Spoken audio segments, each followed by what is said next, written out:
सुरेश जी, आपके चरणों में कोटि कोटि प्रणाम। गुरुजी, विषय लोगों का संग प्रपंच की बात करना छोड़ दिया। गुरुजी, एक ही लक्ष्य है भगवत प्राप्ति, पर संसार में रहकर चिंतन कैसे चेंज हो, गुरुजी समझाने की कृपा करें। प्राय चर्चा होती रहती है कि हम जो बात बोलते हैं, जो बात सुनते हैं और जो बात देखते हैं उसी का चिंतन होता है, और जो हमारा चिंतन होता है हम वही होते हैं। जैसे हम काम का चिंतन कर रहे हैं तो हम कामी हैं और हम काम में होते हैं, तो बहुत कामी है ऐसा बोला जाता है। हम क्रोध का चिंतन करते हैं तो उस समय हम क्रोधी होते हैं और हमें दूसरे भी कहते हैं क्रोधी है। प्रभु का चिंतन करते हैं, कहते हैं देखो ये तो साक्षात भगवान है, ऐसा, क्योंकि जो चिंतन कर रहे हैं वही हमारा स्वरूप हो जाता है।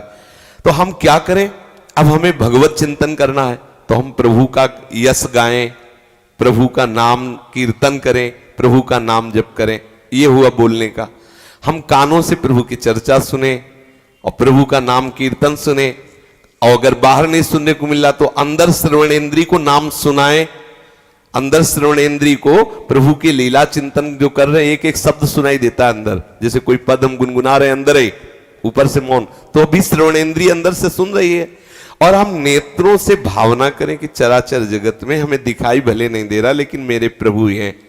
अगर हम ऐसी भावना करने लगे तो हमारा चिंतन बदल जाएगा। चिंतन बदल जाएगा तो हम ऐसी स्थिति को प्राप्त हो जाएंगे, फिर कोई माया का ये चकाचौंध आकर्षण हमको विचलित नहीं कर सकता, क्योंकि हम चिंतन का केवल प्रयास कर सकते हैं, स्थिति हमारे प्रभु देते हैं। तेसाम सतत युक्तानाम भजताम प्रीतिपूर्वकम तो ददामि बुद्धि योगम तम। और जब प्रभु ने बुद्धि योग करा दिया तो फिर हमें भ्रष्ट कौन कर सकता है। हमारा कार्य है केवल चिंतन संभालना, पूर्ण रूप से चिंतन में स्थिति। तो योगक्षेमम वाहम्यहम्, प्रभु कहते हैं अनन्यस चिंतयन्तो माम ये जनाः परिपासते तेषां नित्याभियुक्तानां योगक्षेमम वाहम्यहम्। योग का तात्पर्य होता है अप्राप्ति की प्राप्ति कराना, और क्षेम का तात्पर्य होता है प्राप्ति की रक्षा करना। ये दोनों काम कह रहे प्रभु कि मैं करूंगा, तुम तो केवल मेरा चिंतन करना प्रारंभ कर दो। समझ रहे ना।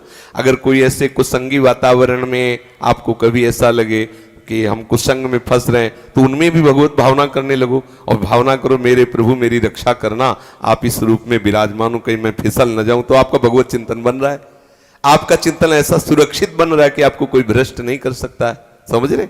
आप प्रयासरत रहो। करुणा सिंधु भगवान अपने भक्त का हाथ पकड़ करके चलाते हैं। जैसे छोटे बच्चे को मैया अपना हाथ नहीं पकड़ाती, मैया हाथ पकड़ती है, क्योंकि अपना हाथ पकड़ेगा तो कभी भी छोड़ के किसी भी खिलौने में लग जाएगा, लेकिन मैया पकड़ती है कि बच्चा अगर घसीट के भी जाना चाहे तो मैया को नहीं घसीट सकता। इसलिए करो सदा तिनके रखवारी, जिम बालक राखे महतारी। बिल्कुल निश्चिंत होकर भगवत आराधन में लगो।